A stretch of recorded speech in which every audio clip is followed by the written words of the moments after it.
시작하겠습니다. 자, 교재 113쪽입니다. 113쪽에 3장 대성비불설. 지금까지 대성경전의 입장에서 선과 교를 회통하여 일관된 최고 원리가 중도사상이라는 것을 공부해 왔는데 대중들도 이해했을 줄 믿습니다. 그런데 여기에 큰 문제가 하나 있습니다. 예전에는 원시경전이든 대성경전이든 이제 여기 원시경전은 초기경전이란 말인데 요즘은 초기경전이라는 말을 써요. 모두 부처님께서 친히 말씀하신 것으로 믿고 경전 그 자체에 대해서 누구도 의심하지 않았습니다. 그러나 학문이 발달하고 불교 연구가 깊어짐에 따라 부처님께서 말씀하신 경전들의 성립 시기가 밝혀지게 되었습니다. 예를 들자면 법화경이나 화엄경 같은 경전은 부처님의 인멸 시기와 몇백 년의 간격이 있습니다. 아까 이제 말씀드렸죠. 이 법화경, 화엄경은 불교 경전사에서 보면 가장 늦게 결집이 된, 그것도 뭐 거의 부처님 돌아가신 지 천년 지나서 이렇게 경전 문자화 됐거든요. 그러니까 이거를 사실 부처님 가르침이라는 거 시비가 없을 수는 없어요. 부처님이 직접 설하신 경전이 아닙니다. 화엄경의 십지품이나 보현행원품의 번본이 전해 내려오고 법화경의 원본이 그대로 남아있는데 이 번본은 아까 제가 말한 인도의 고대어 산스크리트어를 말합니다. 번본이 전해 내려오고 번본의 언어와 문법을 연구한 결과 그 경전들이 부처님 당시에 성립된 것이 아니라 부처님께서 열반하신 후 5, 6세기 뒤에 만들어졌다는 것을 알게 되었습니다. 재밌죠? 부처님 돌아가신 지 5, 600년 지나가지고 이런 경전이 만들어졌다는 거예요. 그리고 육조 스님도 부처님 열반 후 1000년 뒤의 사람입니다. 우리가 아까 인용했던 육조 단경이 있잖아요.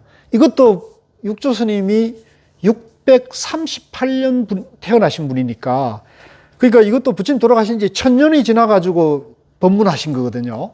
자, 그러면 여기서 이제 논란이 될 수가 있거든요. 그러니까 아까도 제가 말씀드린 남방에서 초기 경전, 니까야만을 부처님 원엄이라고 보는 분들은 그 뒤에 후대에 성립된 이 대성경전을 부처님 말씀으로 볼 것이냐?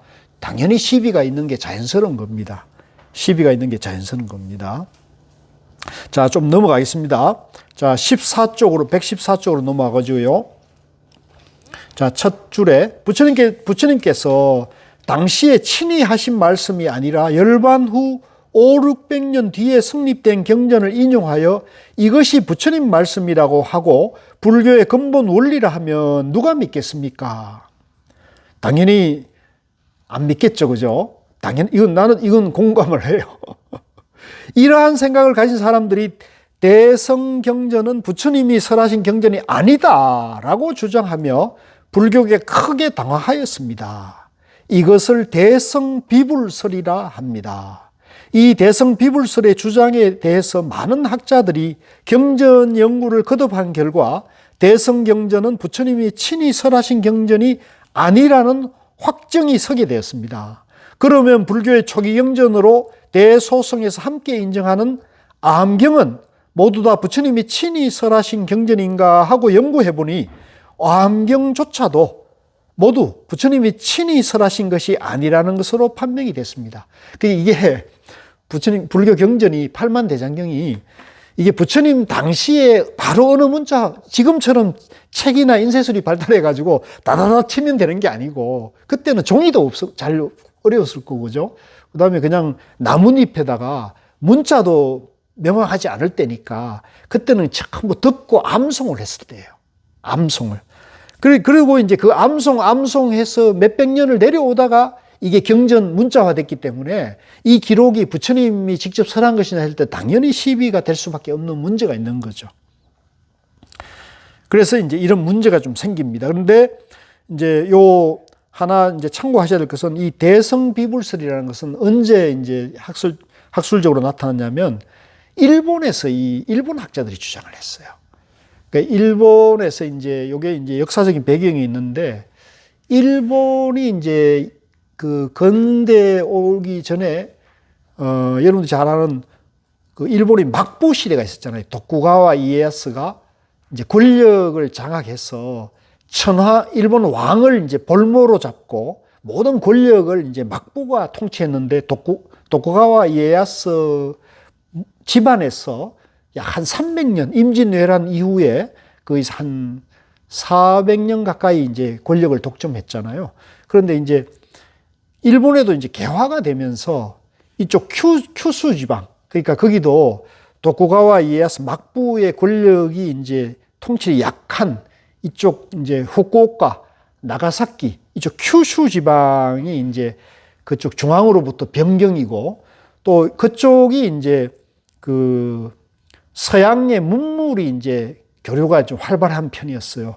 그러다 보니까 거기에 이제 막부에 반발하고 그 막부에 이제 반감을 가진 그 지식인들이나 무사 계급들이 이제 서양과 소통하다 보니까 총, 대포 이런 것들이 이제 보니까 훨씬 자기들보다도 문물이 앞서 있지 않습니까?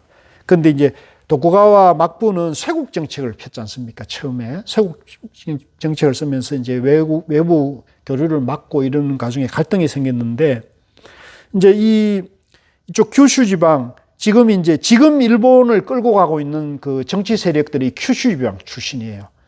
그 아베 뭐 이런 쪽 있지 않습니까? 지금 기시다 다 이쪽 규슈 지방에 이제 적을 둔 문파들 정치적인 세력들입니다. 그러니까 그쪽 세력이 이제 이른바 메이지 유신이라는 걸 펼치죠. 그래서 그 메이지 유신 세력들은 뭐냐면 도쿠가와의 막부를 이제 이것을 근거를 없애고 일본 왕을 중심으로 한 그 국가 제도를 다시 정비를 하게 되는 거죠. 그래서 그 세력들이 이제 반대로 이 도쿠가와 막부 세력은 불교 사찰을 기반으로 국가 통치 질서를 유지를 했어요. 그래서 모든 절에서 사람이 이제 일본 사람이 태어나면 절에다가 호적을 넣고 죽을 때까지 거기서 다비하게 하는 그런 호적 제도를 거기 일본 사찰을 중심으로 이걸 짜버린 거예요. 그러니까 이 유신 세력들이 큐슈 지방에 이제 이런 일종의 유신 세력이 왕권 중심 세력들은 이제 이걸 막부를 무너뜨리기 위해서는 불교 사상을 기반으로 하는 일본의 그런 막부 이데올로기를 허물어야 되잖아요. 그죠? 그러면서 이제 이걸 연구를 하다 보니까 이 불교의 경전적 근거가 이제 약점이 발견이 되는 거죠. 그러니까 이걸 이제 논문을 발표하고 이러면서 불교를 이제 막 난도질을 하고 그래서 이제 실제 이제 메이지 유신 세력들이 권력을 잡고는 불교를 어마어마하게 탄압을 합니다. 그래서 불교를 어마어마하게 탄압하고 이렇게 해서 이제 불교가 굉장히 일본에서 불교가 세력이 거의 국교의 위상에 있다가 이제 신도로 그걸 대체하고 해서 이제 불교가 허지부지하게 되는 시대적인 배경이 있는데 그때 이데올로기로서 이제 대성비불설, 일본이 신봉하고 있는 대성불교가 부처님 가르침 아니다라고 혼란이 일어난 거예요.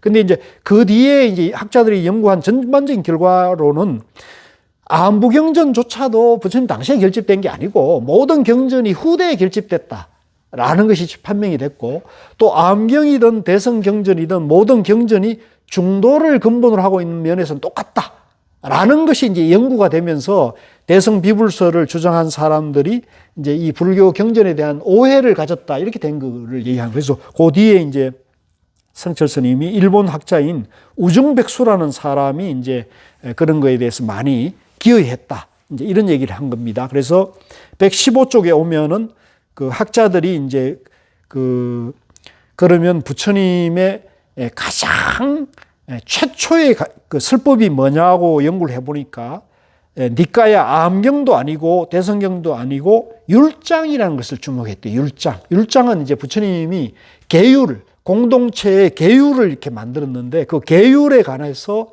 결집을 해놓은 부처님 말씀을 결집을 해놓은 것을 율장이라 그러는 그 율장이 이제 가장 부처님 말씀 중에 최초의 기록인데 이 율장에 뭐가 되어 있느냐면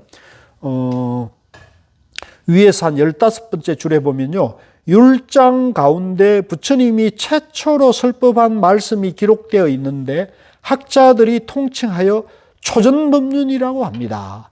이 초전법륜이 불교에 있어서 가장 오래되고 확실한 부처님 말씀이라는 것을 의심하는 학자는 아무도 없습니다. 자, 요걸 밑줄 그으세요. 요게 이제 학술적으로는 율장 가운데 초전법륜경이 있어요. 그러니까 일반적인 경전은, 니까야의 일반 경전은 경전이 따로 돼 있는데, 요 초전법륜은 율장에 있어요, 율장에. 그러니까 이게 가장 부처님 말씀 중에 초기의 설법을 모았다는 것이 이제 의심할 여지가 없어진 거죠. 그래서 그 율장 가운데 이제 초전법륜이라고 나와 있는 건데요. 요거는 제가 이제 시간이 없어서 다음 주에 여러분들이 이제 초전법륜경을 공부를 하실 거예요. 그래서 여기는 이 초전법륜경이 굉장히 중요하다는 것을 여러분들이 불교 경전을 공부하는 사람들이 적어도 초전법륜경이라는 게 무슨 경이라는 건 알고 계셔야죠. 이것이 부처님 팔만대장경 중에 최초 설법이다. 부처님이 깨치고 가장 먼저 설법한 거니까 중요합니까? 중요하지 않습니까? 이건 너무 어마어마하게 중요한 거예요. 그래서 남방불교 전통에서도 이 초전법륜경을 최고의 경전을 치고 이걸 외우게 하는 문파도 있대요. 그런데 남방의 다수 문파에서는 이 초전법륜경을 그렇게 중요시하게 안 봐요. 그리고 대성에서는 아까 말씀드렸잖아요. 대성에서는 이 안부경전 자체를 소성경전으로 그동안 폄하해 왔기 때문에 이 대성과 남방에서도 초전법륜경을 그동안은 그렇게 중요시하지 않았는데, 다만 성철 스님이 이제 백일법문 하신 이후에 백일법문 하시면서 이걸 이제 다시 여러 학자들의 연구와 모든 경전을 성철 스님이 전체 종합한 가운데 이 초전법륜경의 중요성, 가치를 다시 확인하게 된 거거든요. 그래서 우리 도반님들이 지금 여기서 우리가 백일법문을 공부한 것은 제가 봤을 때는 우리 전체 불교 사상사에서 가장 최신이면서 가장 어찌 보면 혁신적인, 혁명적인 불교 사상사를 공부하고 있다고 봐도 과언이 아니에요. 자, 그래서 이제 그 얘기는 이제 그 정도로 요 가치는 하고 요 뒤에 가서 이제 공부를 하시도록 하고요. 그 다음에 118쪽으로 넘어가겠습니다. 118쪽으로. 위에서 두 번째 문단에 보면요. 부처님이 녹야원에서 5 비구들에게 처음으로 말씀하신 이변을 버린 중도를 정등각했다는 이 초전법륜이 바로 부처님의 근본법이라는 것은 세계의 모든 학자들 사이에서 완전히 확정되었습니다. 이것이 바로 부처님의 중도대선언입니다. 그 중도대선언에 밑줄을 그으십시오. 가운데 문단에 있습니다. 118쪽의 가운데 문단에 중도대선언. 그래서 불교를 바로 이해하는 사람들에게 부처님이 정등각한 내용이 무엇이냐고 물으면 중도라고 대답합니다. 자, 요거는 이제 이렇게 말합니다. 이제 제가 첫 시간에 우리 같이 이제 입문반 도반님들에게 말씀드렸죠. 불교가 뭐죠? 잊어버렸어요? 불교가 뭐예요? 부처님의 가르침. 부처는 누구예요? 깨달은 분. 잊어버리셨죠? 이거 잊어버리시면 안 돼요. 이거를 잘 하셔야 법륜스님처럼 불교에 정문적답이 가능합니다. 다시 한번 해보죠. 불교가 뭐예요? 부처님의 가르침. 부처는 누구예요? 깨달으신 분. 무엇을 깨달았습니까? 중도를 깨닫다는 거죠. 중도를. 그죠? 그러니까 여기에서 벗어나면 안 돼요. 불교는 여기에서 벗어나게 되면 사도로 갈 가능성이 높아요. 그러니까 절대로 중도를 버려서는 안 되는 거예요. 중도를 버리고 천태종이다, 화엄종이다, 심지어는 선종이다 이렇게 집착하게 되면 윗바사나다, 화두다 이렇게 집착하게 되면 그거는 바른 불교가 안 될 가능성이 높아요. 모든 불교는 하여간 중도를 근본에 놓고 화두, 중도를 근본에 놓고 윗바사나, 사마타, 천태종, 화엄종을 해야지 중도를 버리고 윗바사나, 중도를 버리고 화두가 최고다. 이건 외도예요. 제가 화두를 하는 사람이지만 제가 지금 관화선을 공부하는 사람이잖아요. 그렇지만 중도를 떠나서 화두를 한다. 이건 외도예요. 그건 잘못 공부하는 거라요. 그런 거는 성립될 수가 없어요. 그래서 그렇기 때문에 우리가 부처님의 최초의 설법을 우리가 중도대선언. 같이 따라해보세요. 중도대선언. 그러니까 부처님 뭘 깨달았습니까? 중도를 깨달았다는 거죠. 예. 그래서 불교를 바로 이해하는 사람에게 부처님이 바로 깨달은 내용이 무엇이냐가 물으면 중도라고 대답한다는 거죠. 용락과 고뇌의 양극단을 떠나서 열에는 중도를 정등각하였다. 이게 이제 초전법륜의 핵심적인 첫 설법의 내용이에요. 이제 용락이라는 건 뭐예요? 쾌락과 고행의 양극단을 떠나서 부처님은 중도를 바르게 깨달았다는 거죠. 그래서 우리도 쾌락과 고행의 양극단을 버리고 중도를 깨달으면 우리도 뭐가 돼요? 부처가 되는 거예요. 이게 불교예요. 그러니까 불교를 여러분들이 너무 어렵고 절에 대웅전에 거룩하게 금불로 모셔진 부처님만이 부처님이다 이래 생각하지 마시고 세상 일체 만물이 전부 본래 부처다고 이해를 하셔야 돼요. 그래서 제가 누차 말씀드리지만 제가 중학교 2학년 때 그냥 절에 놀러 갔다가 좋은 선지식을 만나가지고 그죠? 저분이 누구예요? 부처님이지. 부처님이 누구냐고요? 그랬더니 깨달은 분이야. 너도 깨달으면 부처가 될 수 있어. 이 말에 제가 그냥 뿅 가가지고 제가 그 말에 그냥 맛이 가가지고 나도 저 형처럼 중학교 2학년 때 제가 결심을 했어요. 그 자리에서 나도 저 형처럼 대학 들어가면 나도 불교 공부해서 깨달음 공부해야겠다. 그때 제가 마음을 딱 먹었거든요. 그게 이제 지금 여기 오게 된 배경이 되는 건데, 그러니까 저는 중학교 2학년 때 불교를 처음 만났을 때 깨달음, 누구든지 깨달을 수 있다. 나도 깨달을 수 있다. 이 얘기에 제가 감동을 받았습니다. 중학교 2학년 때. 그래서 우리 일반 불자님들이 신격화된 부처님, 하나님이나 부처님이나 이렇게 신처럼 부처님 받드는 모습에서 이제는 좀 벗어나야 돼요. 그건 바른 부처님의 뜻이 아니에요. 그거는 잘못된 불교예요. 진정한 참된 불교는 부처님의 바른 가르침은 누구든지 깨달으면 부처가 된다는 거예요. 물론 이제 삶이 너무 고달프고 너무 괴로울 때 이 중생들에게 희망과 위로를 주는 말을 부처님을 믿으면 구원을 얻을 수 있다. 부처님을 믿으면 좋은 선업을 닦아서 극락을 갈 수 있다. 이것도 힘이 되는 말씀이긴 해요. 그죠? 그러나 요 얘기는 방편이에요. 방편. 사실은 그런 불교는 사실은 있을까요? 사실은 불교 안에서는 그건 전부 방편이지 바른 정견의 가르침은 아니에요. 그래서 우리 불교는 이 중도를 떠나가지고는 전부 방편에 떨어지기 때문에 이제 바로 갈 수 없다. 그 얘기를 우리 도반님들이 이제 제가 명심하기 위해서 지금 여러분들에게 지금 제가 강조하고 있는 거라요. 자, 119쪽으로 와가지고요. 119쪽에 보면은 자, 위에서 첫 번째 줄에요. 중도를 깨쳤다고 말씀하신 증거는 충분히 됩니다. 그래서 팔리어로 된 장경이나, 자, 보세요. 성철 스님께서 얼마나 들으시면 지금 1950년대, 60년대 법문을 하면서도 팔리어로 된 장경을 지금 말씀하시고 있는 거예요. 북전의 한문 장경이나 심지어는 티베트의 장경.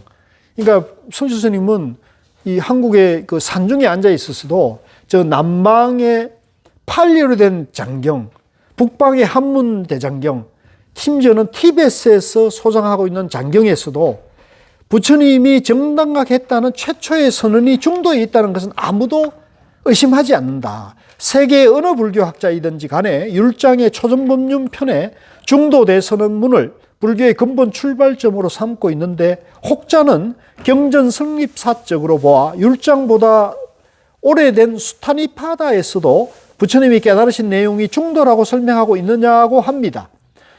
이제 요 수타니파다라고 여러분 들어보셨죠? 이제 돌아가신 법정스님께서 왜 수타니파다 번역한 게 있고요. 또 법정스님께서 법구경 번역한 것도 있어요. 그래서 이제 경전을 연구해 보니까 법구경과 수타니파다가 율장보다도 더 오래전에 경전이 먼저 결집됐다는 거예요. 왜 그러냐면 이게 재미있어요. 법구경과 수타니파다는 시처럼 이렇게 오늘날로 말하면 이 팔자석구처럼 이렇게 대꾸로 다다다 돼 있잖아요. 그러니까 이게 외우기가 좋았던 거예요. 그러니까 율장보다도 그 법구경에 뭐 이렇게 마음이 어떻다, 마음이 어떻다 이런 얘기가 있잖아요. 그거는 시처럼 이렇게 달락달락 돼 있으니까 암송을 하기가 쉬웠기 때문에 이게 먼저 결집이 됐어요.